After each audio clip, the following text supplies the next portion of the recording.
Viewers শুরু থেকে শেষ যদিও হলো না এই জমিদার বাড়িটা দেখা, কারণ অদেখা অনেক কিছু থেকে যেতে পারে। তবে আজকে এই ভিলেজ ফিকশন থেকে নূর রিফাত চলে যাব এই গ্রামেরই এই জয়নগর গ্রামের অন্য জায়গাগুলো দেখার জন্য, সুন্দর প্রকৃতি, সুন্দর জায়গাগুলো দেখার জন্য সুন্দর এলাকাবাসীকে, এবং দেখার জন্য স্কুল, মাদ্রাসা, মসজিদ, মন্দির কয়টা কত কি। সাথে থাকবেন, দেখতে পাবেন এই জয়নগরের বিস্তারিত। এবং আমি আশা করব এই সুন্দর যে এই স্থাপনা, এই পুরনো জমিদার বাড়ি, এটা দেখে ভালো লাগলে আমার ভিডিওটা শেয়ার করার জন্য, লাইক করার জন্য এবং কমেন্টস করার জন্য। এটি কি আসলে আমরা আরো ভালোভাবে দেখতে চাই কিনা। ধন্যবাদ, সাথে থাকবেন। ভিউয়ার্স হাঁটতে হাঁটতে চলে আসছি এই গ্রামের জয়নগর বালিকা উচ্চ বিদ্যালয়ে, যেটা কিনা এই জয়নগর গ্রামেরই এবং পোস্ট ডাঙ্গাবাজার পলাশ নরসিংদী। স্কুলের গেটটা মূলত খুব সুন্দর করে বাঁধানো। আমি যদি এই গার্লস স্কুলের একটু ভেতরে ঢুকি তাহলে দেখা যাবে একেবারে বড় একটা বিল্ডিং, যে বিল্ডিংটা নতুন করে বানান। এখানে ক্লাস 1 থেকে 10 পর্যন্ত শিক্ষা প্রদান করা হয়। 44 নম্বর জয়নগর সরকারি প্রাথমিক বিদ্যালয়, যেটা স্থাপিত হয় 1973 সালে। গ্রামের রাস্তাগুলো যেরকম হয় মাটি বা কাদা পানি, ঠিক তেমনটা না। যখন এই বালিকা উচ্চ বিদ্যালয়ের পাশ দিয়ে যাচ্ছিলাম তখন রাস্তাটা খুব সুন্দর, একেবারে ইট সুরকি দিয়ে পুরো পিচ ঢালা রাস্তার মতো, কোনো কাদা মাটি নেই এবং দুপাশেই পুকুর, ঘরবাড়ি থাকার পরেও রাস্তাগুলো বেশ সুন্দর করে, একেবারে অটো বা রিক্সা খুব ভালোভাবে আসা যাওয়া করতে পারবে। এটা চলে গেছে এই জয়নগর গ্রামের ভিতর দিকে। জয়নগর গ্রামের ঠিক একটা সাইটে এসে এই বালিকা উচ্চ বিদ্যালয়, এবং মেইন গ্রামের মাঝখান দিয়ে যে পুরো গ্রামটা পূর্ব এবং পশ্চিম দিকে হওয়াতে মাঝখান দিয়ে পিচ ঢালা পথ, খুব সুন্দর পথ। এবং এই রাস্তার দুপাশে ঘরবাড়ি থাকার পাশাপাশি বিভিন্ন ধরনের গাছপালা, এবং গাছপালাগুলোই এরকম যে উপর থেকে বা দূর থেকে যদি দেখি তাহলে ঝোপঝাড়ের মতো এলাকাটা দেখা যাবে। ঘুরতে ঘুরতে জয়নগর গ্রামেরই চলে আসলাম আরেকটা পুরনো জমিদার বাড়িতে। এটা হচ্ছে উদ্দাসা জমিদার বাড়ি। এটাও একটা পুরনো স্থাপনা এবং সেই ইট সুরকি দিয়েই তৈরি করা, এবং লাল, এটাতে কোনো রং করা হয়নি যে অন্য কোনো কালার হবে। এটা খুব বেশি বড় একটা রাজবাড়ি যে তা না, এটা একটু দেখা যাচ্ছে দোতলা বা তিনতলা এই ধরনের কোনো বিল্ডিং নেই এখানে। যদিও যদি ধরা হয় যে সেই পুরনো বিল্ডিংটা ছিল 100 বছরের, এই বিল্ডিংয়ের এই স্থাপনাটার, এই পুরনো স্থাপনাটার অবস্থান দেখে এটা বোঝা যাচ্ছে যে এটা হয়তো আরও বেশি পুরনো হবে। এই উদ্দাসায়ের এই জয়নগরের বাড়িটা বর্তমানে ভাঙচুর এবং ভঙ্গুর অবস্থায় আছে। এই ধরনের পুরনো স্থাপনাগুলো আসলেই আমাদের উচিত সুন্দর করে পর্যটক দিয়ে এই জায়গাগুলো দেখার, যেগুলো কিনা পুরনো স্থাপনাগুলোকে সাক্ষী হিসেবে রাখে এখন এই যুগে এসে। জায়গা থাকার পরেও যখন তারা বাড়িগুলো বানিয়েছে একটু সংকোচ দেখা যাচ্ছে, ছোট ছোট ঘর। তখনকার জমিদারদের চিন্তাভাবনা অনুযায়ী, তাদের কারুকাজ এবং বানানোর খরচ অনুযায়ী এই জমিদার বাড়িগুলো আসলে এরকমই হতো, যেটা এখনকার যুগের ছোট মনে হচ্ছে। এখন যে বাড়িটাতে আসছি এটা হচ্ছে সিদাম শাহ জমিদার বাড়ি, যেটা বর্তমানে ভূঁইয়া বাড়ি নামে পরিচিত, এবং সামনের ডিজাইনগুলো খুব সুন্দর করে করা। আমরা একটু চতুর্দিক ঘুরে দেখি।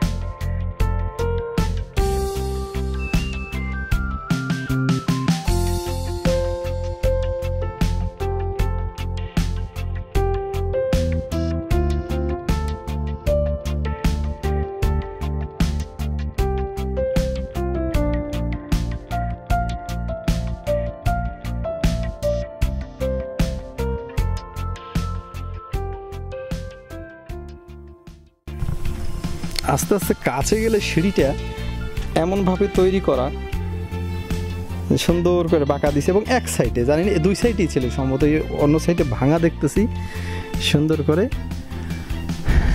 এবং এবং বোঝা যাচ্ছে যে আমাদের হাত দোতলা এই ধরনের।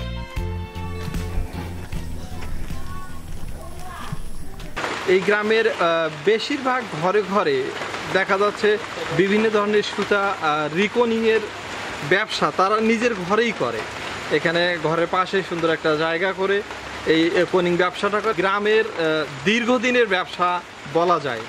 তো আস্তে চলতে ফিরতেই আমরা চলে আসছি একটা ঘরে, সেখানে মেশিন চলতেছে এবং রিকনিং হচ্ছে। সেই সাথে আমরা কথা বলবো, ওনার নাম হচ্ছে নয়ন মিয়া। জি ভাই, এটা সুতোর ব্যবসা। আমরা এই যে গার্মেন্টস থেকে আমরা ওয়াশটিস কিনে নিয়ে আসি। আচ্ছা। এবং এগুলি কিনে নিয়ে এসে বিভিন্ন লোক দিয়ে, আমাদের গ্রামের লোক দিয়ে দৈনিক 400 টাকা হাজিরা দেওয়া হয়। সকাল 8টা থেকে হয়, এগুলি মিলানো হয়, কালার সেটিং করা হয়। করার পরে আমরা এইগুলি করি আর কি। যেমন এখন আগে আমি ব্যবসা করতাম, কিন্তু এখন ব্যবসা করি না। কিন্তু এই সুতাগুলি আমি 10 টাকা কেজি অন্য বাইরের কাছ থেকে নিয়ে এসে করি। দৈনিক 50 কেজি 60 কেজি করা যায়। আচ্ছা আচ্ছা। তাহলে 10 টাকা কেজি হইলে 50-60 কেজিতে আমার মনে করেন 5 থেকে 600 টাকা দৈনিক ইনকাম আছে, বা আমার ঘরে বসেও আমি 500-600 টাকা ইনকাম করতে পারি। আমাদের এলাকার মধ্যে ধরেন এখন 90% লোকেরা এই সুতার ব্যবসা করতেছে। গাজীপুর থেকে, সাভার থেকে মাল নিয়ে এসে তারা এখানে করতেছে, বিধায় কিন্তু আমরা এটা পাইতেছি। আগে কিন্তু ছিল না। এখন আমাদের প্রায় মোটামুটি জয়নগর এলাকার মধ্যে কোটি কোটি টাকার মালিক হয়ে গেছে এই ব্যবসাটা করে। এই সুতা কোনিংয়ের মাধ্যমে আসলে যুব সমাজটা কতটুকু উপকৃত হচ্ছে? এই যুব সমাজটা খুব উন্নত হইতেছে, কারণ মানুষের কাজকর্ম ছিল না এলাকার মধ্যে এক সময়। কারণ কৃষিজীবী ছিল, অনেকে বেকার ছিল, কিন্তু এখন সাধারণ মানুষরা কোটি কোটি টাকার মালিক হয়ে গেছে, লক্ষ লক্ষ টাকার মালিক হয়ে গেছে। এটা খুব কমে দেখা যায় যে পাড়ার ভিতরে বা গ্রামের ভিতরে কোনো চাষাবাদ হচ্ছে বা ক্ষেত হচ্ছে। এটা হচ্ছে ধন্দুল ক্ষেত, খুব সুন্দর বাঁশ দিয়ে সুতো দিয়ে বেঁধে ঝাঁকি করে দিয়েছে। এ ধরনের সচরাচর যেটা নরসিংদী এরিয়া, এই এরিয়াতেই দেখা যাবে, কারণ এর জায়গাগুলো তো একটু উঁচু, বৃষ্টি গেলে পানি কম যাবে, সেই ক্ষেত্রে বিভিন্ন ধরনের সবজি খুব ভালো হয়। বিহার সেই জয়নগরের ঠিক পূর্ব দিকে একেবারে গ্রামের বলবো যে শেষ অংশে, শেষ ভাগে এই জয়নগর গ্রামের কবরস্থান। আমি ঠিক কবরস্থানের পূর্ব সাইডে আছি। এই গ্রামবাসীদের অর্থায়নে বা চেষ্টায় এই কবরস্থানটি এভাবেই গেটটা খুব সুন্দর করে বেঁধে দেওয়া হয়েছে। তবে নতুন করে কাজ করা হয়েছে বিধায় বিস্তারিত কিছু লেখা নেই। উঁচু জায়গাটা কবরস্থান, চতুর্দিকে বড় বড় কড়ই গাছ, জাম গাছ, মেহগনি বা অন্যান্য গাছ দিয়ে ঘেরা আছে। এই এলাকারই কেন্দ্রীয় কবরস্থান বা সামাজিক কবরস্থান বলেই। প্রিয়স, হাঁটতে হাঁটতে এই কবরস্থান থেকে যখন পশ্চিম দিকে আসতেছিলাম, তখন চলে আসছি এই জয়নগর পুরনো ঈদগাহ জামে মসজিদের সামনে। মসজিদটা একেবারে টাইলস দিয়ে বাঁধানো চতুর্দিকে এবং ছাদ পিটানো, এমনটাও আছে যে হয়তো ভিত্তি দেয়া, উপরে আরও দোতলা বা তিনতলা হবে এরকম। ছোট পরিসরে ছোট করে এই জয়নগর পুরনো ঈদগাহ মাঠটা, তার পিছনেই মসজিদটা। গ্রামের একটা সময় মেঠোপথ রাস্তা ছিল, সেই রাস্তাগুলো পর্যায়ক্রমে এখন আধুনিকায়ন হয়ে এই রাস্তাগুলো হয়ে উঠেছে ডিজিটাল বলা যায়, একেবারে পাকা রাস্তা, পিচ ঢালা রাস্তা। যেমনটি বলছিলাম যে এই নরসিংদী হলো কলা প্রধান, এবং ঠিক তেমনই রাস্তাটার পাশেই একদিকে কলা হয়ে গেছে এরকম একটা কলা বাগান, আর একদিকে নতুন কলা গাছ হচ্ছে এরকম আরেকটা। ভিউয়ার্স, এখন যে জায়গাটাতে আছি এটা হচ্ছে 3 রাস্তার একটা মোড়। আমি ঠিক 3 রাস্তা মোড়ের মাঝখান থেকে কথা বলতেছি।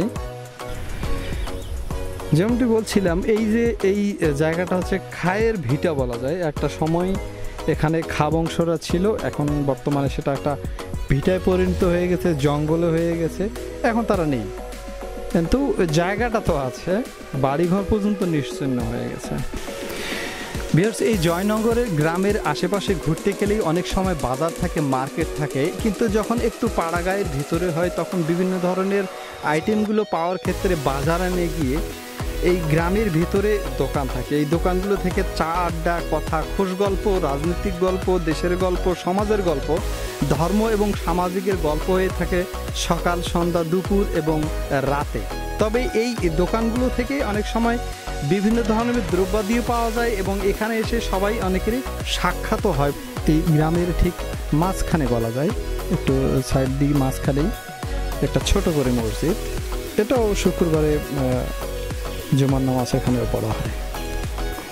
ভিউয়ার্স, যখন এই গ্রামের মাঝখান দিয়ে যাচ্ছিলাম সেই ছোট মসজিদের পাশ দিয়ে দেখতেছি একটা দুপাশেই বাড়ি, মাঝখানে রাস্তা, এবং রাস্তার যে অবস্থা নিচু হয়ে গেছে রাস্তাটা, এটা খুব ভালো হয় যদি কোনো সরকার কর্তৃপক্ষের লোক এই ধরনের গ্রামের ভিতরের রাস্তাগুলো বা জায়গাগুলো পানি নিষ্কাশনের ব্যবস্থা করে দেয়, তাহলে এর পাশাপাশি রাস্তাটাও ঠিক থাকে, যাতায়াতও ভালো হয়। ভিউয়ার্স, হাঁটতে হাঁটতে চলে আসছি এই জয়নগর নতুন ঈদগাহ মাঠ জামে মসজিদে। এর সাথে ঠিক এই মসজিদটাকে তারা মসজিদ নামেও বলা হয়। এটা হচ্ছে এই জয়নগর গ্রামের একেবারে সবচেয়ে বড় মসজিদ। মসজিদটা ঠিক দোতলা করা, এবং এর পাশেই ঈদগাহ মাঠটাও আছে, যেটা আসলে বাউন্ডারি করানো। ঈদগাহ মাঠটা খুব সুন্দর, যদি একটু দেখি একেবারে সমান ঘাস আছে। এই মসজিদের পাশাপাশি এখানে মাদ্রাসাও আছে। ভিউয়ার্স, যে মাদ্রাসাটা দেখতেছি এই মসজিদের পাশে, এটা হচ্ছে জয়নগর দারুস সালাম ইসলামিয়া মাদ্রাসা ও এতিমখানা। বর্তমানে এই মাদ্রাসায় 35 থেকে 40 জন ছাত্র আছে এবং 3 জন শিক্ষক আছে। ভাবে তৈরি করার চেষ্টা করে, ইনশাল্লাহ দোয়া করব আমরা আগামীতে এই মসজিদটা যেন আরও এই এলাকাবাসীর সবচেয়ে বড় মসজিদ হিসেবে প্রতিষ্ঠিত হয়। ভিউয়ার্স, বিদায় নিচ্ছি এই জয়নগর থেকে, এবং বিদায় বলে বলবো এই জয়নগর এলাকাবাসীকে আমার চ্যানেলটা সাবস্ক্রাইব করে রাখবেন, তার সাথে শেয়ার করবেন ভিডিওটা, যেন আপনার এই সুন্দর গ্রামটা, সুন্দর পরিবেশটা, সুন্দর দৃশ্যগুলো এবং এই ঐতিহ্যবাহী যে জমিদার বাড়িগুলো দেশের জনগণ এবং সবাই দেখতে পারে। দেখার সাথে সাথে যেন দেখতে আসে, এই গ্রামটা উপভোগ করার জন্য আসে। তার সাথে আমি আরেকটু রিকোয়েস্ট করব, আমার ভিডিওতে কমেন্টস করবেন কেমন দেখলেন, কেমন শুনলেন। যদি আর কেউ থাকে আমাকে বলতে পারেন, আমি আপনার গ্রামে আসবো ভিডিও করার জন্য। ধন্যবাদ, আসসালামু আলাইকুম।